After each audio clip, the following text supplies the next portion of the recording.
Hey Eddie, how's things, man? Hey, it's good. How are you? Fantastic. I cannot complain at all. Glad to So, hear. welcome to the Good Things 2024 lineup. How does that feel? Thank you very much. It feels incredible. With us for the first time going to the US last winter and now closing 2024 with Australia for the first time. It's fantastic. Now, there are going to be some people that are going to be new to Imminence. I want you to describe to them what they're going to witness in December. Um, I think seeing Imminence is a different kind of experience. We're not your typical metalcore band. We have uh, a lot to offer and diversity of our music. So they can expect a special show for sure. Now, having the violin added in does bring a lot of texture. Do you find it sometimes difficult to decide where and when to use it? I No, I think that when we write music, we write it for the sake of the song. So if I feel like there shouldn't be any violin in a special part, then I don't feel forced to put it in there. Um, I just like to let it be there naturally in that way. So you've never had a moment where you've gone up like, fuck this, I'm going full Eddie Van Halen on this? Um, no, no, not really. I think about more. I like to think more about like in terms of melodies when it comes to writing my violin parts.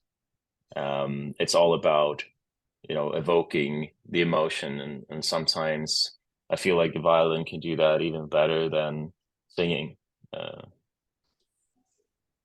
Now, if you had to pick one emotion and one emotion only to describe the latest album, what would it be?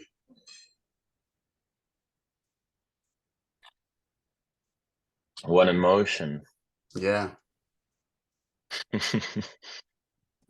I mean, I think sad is a a good way to describe it, or angry. I don't know. It's a dark record, hence the name. Sure. Now, for such a dark record, I urge people to go and do a little bit of a deep dive on your website because, things can be dark, things can be moody, but you guys really have a great approach with bringing all the products the band has to life. And it's very much an in-house operation. Can you describe or just describe how you guys go about creating everything that you bring out for your fans? Because it's really cool how you all do it Oh, in-house. yeah, thank you. Like we always wrote our music, with from our hearts, and it was always about bringing that emotion into the music. And as we've been doing this over the years, we've seen what kind of impact it's had on people's lives and how how they are reacting to the music. And it's always, I felt like, brought us closer to our fans. And that's kind of the approach we try to have on everything. So even though we write pretty dark music about pretty heavy topics, uh, it's has kind of the opposite effect as well on people. And that's something that's really beautiful. And we just want to have, our products be an extension of that. Everything is an extension of the band. And we we just decided we wanted to take, our merchandise, for example, into our own hands and to put as much care into that as we do in the music. Absolutely. And you can tell just by even just by the photos of what you're presenting online that there's this pride within the band of how they bring the products to the fans and how everything is ethically sourced. Now, how much of that will be coming down with you to Australia, or will you be having very limited merch down here? I think the best option is to try to source that in Australia and try to at least bring the same ethics with us, if you know what I mean. Yeah. That's what we try to do. I mean, quality is always the most important aspect for us in sustainability. So that's something we'll be hoping to be able to source from there as well. Now, you were out in the US, you did a run through April and May. What were Yeah. some of your standouts from that run? I think Anaheim House of Blues was an incredible show for us. It was also like right after a big festival close by called Sick New World. It was probably one of the biggest venues we played on that tour. And, you're always thinking, will people show up to our show the day after big festival, things like that. But it turned out really well. It was a full room, and yeah, that was definitely one of the highlights. But we had so many beautiful moments on that tour. Now, for you, as the vocalist in the band and sort of the front person, what kind of regiment do you like to keep on the road to keep yourself in great shape touring? Is there anything particular is a must-have for you? No, I don't like to overthink it. I don't know what's the right approach, but I've seen a lot of vocalists on the road over the years, and some people using gadgets or special diets or whatever.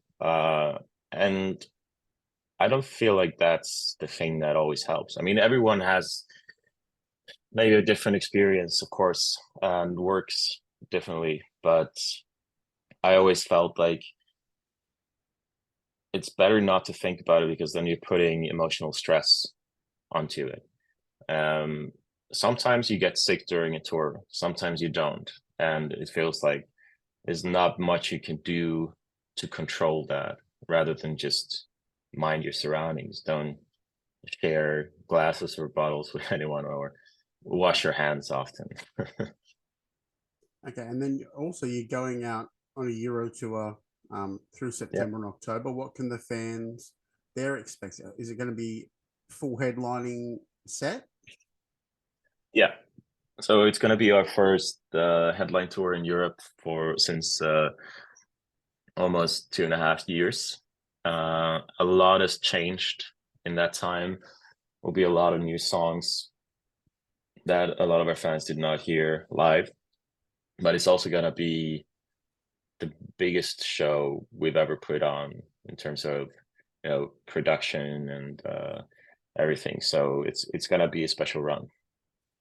Now, your first time for Good Things. Now, Good Things is quite a hit and run situation for a lot of bands, but is there bands on the lineup that you really want to see while you're here? I had that question a few times today, but the thing is that we've probably played with probably every one of these bands at least once on festivals over here in Europe. We're quite spoiled to have so many bands playing and so many festivals to go to. Okay, so can you elaborate on that? Because many Australians wouldn't get to go and experience a European festival. Just how different is the atmosphere over there to, say, an American festival? We heard some things about American festivals, but the ones that we played was Sonic Temple and Welcome to Rockville, and they were quite similar to a European festival setup in terms of hospitality and organization. So it wasn't for us that different. I don't know what to expect from an Australian festival, but it's like anywhere where like there's amazing festivals in Europe, but there's also not so great festivals. You never know until you're there and you've played there. Well, I'll be the first to tell you. Good Things is called that for a reason. Yeah. It's a Glad to hear great that. time. Now, we're almost out of time. I want to know what bands really excite you at the moment and what your plans are after Good Things into 2025.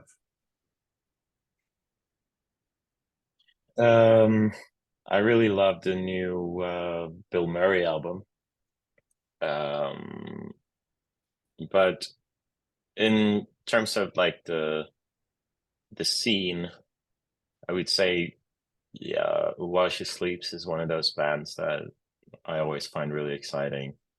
But I tend to not listen too much um to the scene actually, or to I check out some new songs or that bands are dropping and so, but it's not the main type of music that I listen to. Since we do this ourselves, I found it kind of helpful to, you know, go to another place and listen to different type of music. When it comes to our upcoming plans, we are planning to tour again next year.